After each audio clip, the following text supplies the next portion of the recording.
Hi everyone, I'm Bianca Valerio and welcome to another episode on Come Away With Me with Bianca Valerio. You know, it's been a couple of months since this blog has started and you guys have asked a lot of questions. Actually, it's more feedback on how I'm doing, and thank you so much. You guys have been so kind with all the messages I've been getting. But I've been telling you guys, ask me questions because I'm happy to answer them. So I'm actually going to round up some of the questions I've gotten for our second episode of Dear Bianca V. So for our first question, it's from Instagram. It's, "Hi Bianca, I love your Iceland trip. It actually made me decide to go there by the end of this month." That is so awesome. Girl, ang dami mong pera. Just decide to go like that. Amazing. So I'm going to be going for 5 days. I just wanted to ask, how did you do your tours? Did you do it all by yourself or self-drive, or with the help of tour guides? Do you have any recommendations? Except for Game of Thrones tours, because that's and basically where you went to the waterfalls, which you did with the help of tour guides. Okay, so Iceland is a place where there's not a lot of buildings. It's a place where you need a car in order to get around.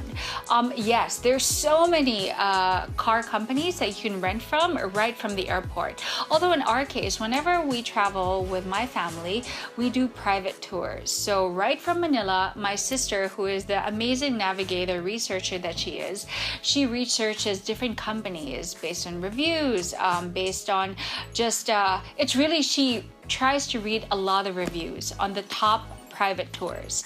And of course, depending on your budget, if you prefer a private tour, that means you can go by 4 hours or 8 hours, and you get to decide on the itinerary that you like on a certain place, as opposed to group tours where it's a fixed itinerary. Group tours, of course, are much more affordable, and you can get to see so many places at such a short time. Unlike with private tours, because you get to create your itinerary, it's aspirational to get to do a lot of certain things, but sometimes, you know, like me, I'm taking a lot of videos, I'm taking photos, lunch goes overtime, or you want to have some coffee. So not all things always get to be accomplished, but you certainly get to see a lot of places with a longer period of time. So it's really up to you.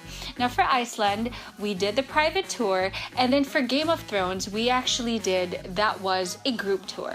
When I went to the south coast of Iceland, that was actually a private tour.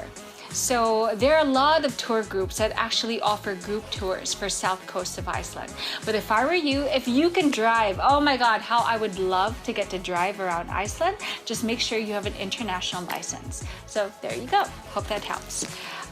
So we have a question from Ask FM. Can you give us any travel tips? That is the most vague question ever. Although it is a good question, but it's also quite general. I wish you were a little bit more specific. So the tips I'm going to share with you are also just as general, so that you can take this with you wherever you go and whatever country you go to. So the first is SIM card.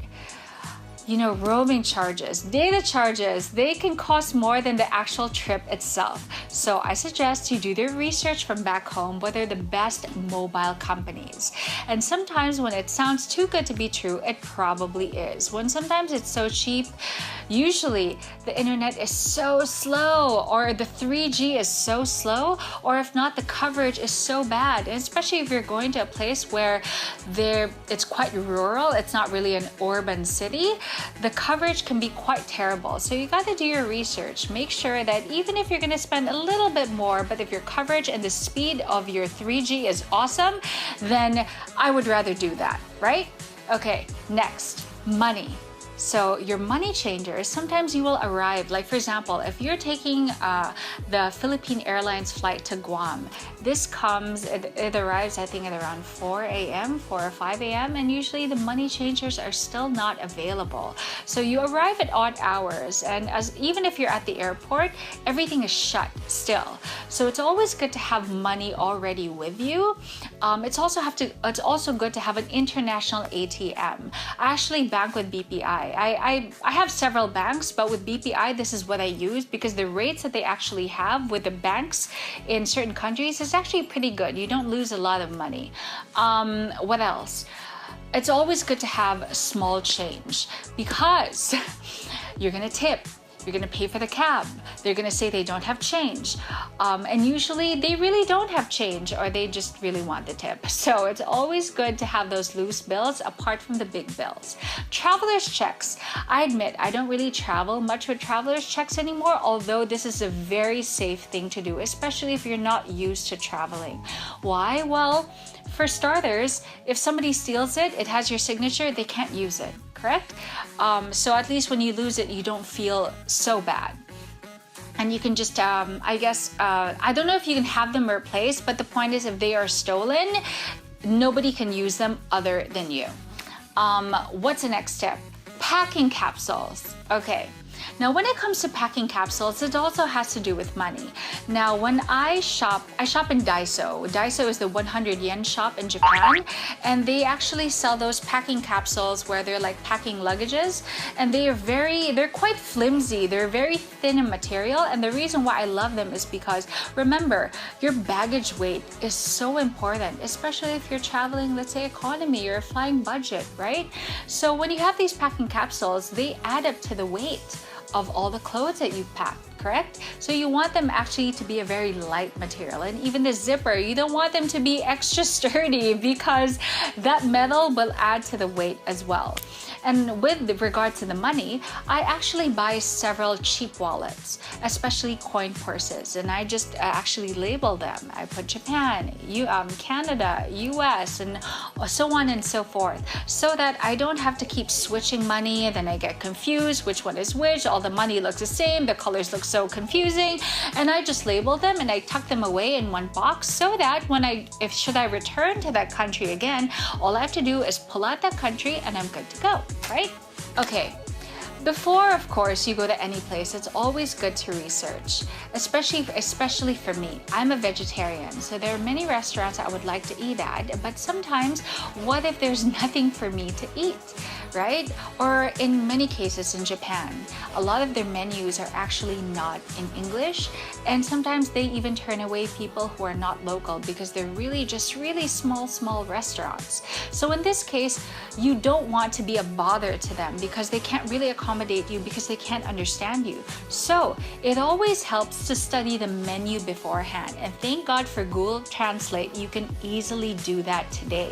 So when you actually get there, you can actually learn local words like reservation. I actually forgot the word for reservation, flashing it right here right now. And you can say Valerio-san, like your last name, and san, which is Miss Valerio. So just basic words: reservation, your name, and then you can show on your phone, you can show them exactly what is the set that you're going to order. If it's ebi, which is shrimp, or the, let's say, all of a sudden I'm forgetting all the words in Japanese, but basically try to make it as easy for them by preparing already what you're gonna order. So those are the things that are quite handy when researching. And of course, like for example in Iceland, the airport is insanely crowded, so crowded, it is like a marketplace. So it's always good to go really early.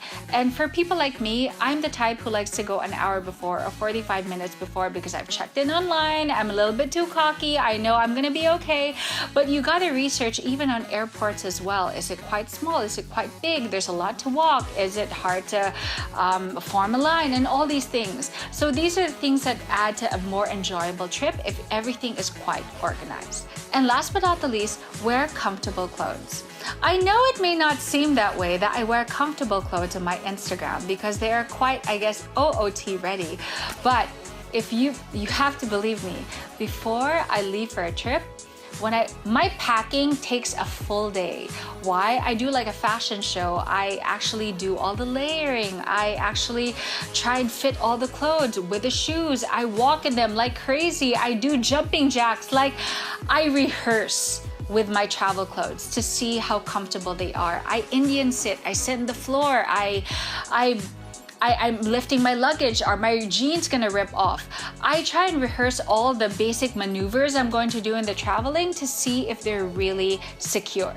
So As much as it's hard to believe that I'm wearing seemingly ball gowns on Instagram, I've actually really thought about these clothes, and they're actually really, really comfortable.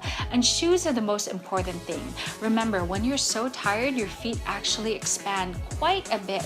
So it's actually quite good to, I'm a size 37, 38, but I actually wear a 39 when I travel. So I just add a cork, and as it goes, I just remove the cork when my feet have expanded, and they fit absolutely just right. So those are the tips that I have for you for traveling. I'm sure there are so much more, but those I have to share for now. So if you guys have any more questions on travel, on beauty, on fashion, on life, on love, anything whatnot, anything that I can help with, this is what Dear Bianca V is for. You can send in your questions through my website, that's biancavalerio.com, or on Ask FM, that's /Bianca_Valerio, or even on my Facebook, that's Bianca Valerio Official. Guys, there's more posts to share on Dear Bianca V. Just keep the questions coming. I'm Bianca Valerio. Until the next time, bye guys.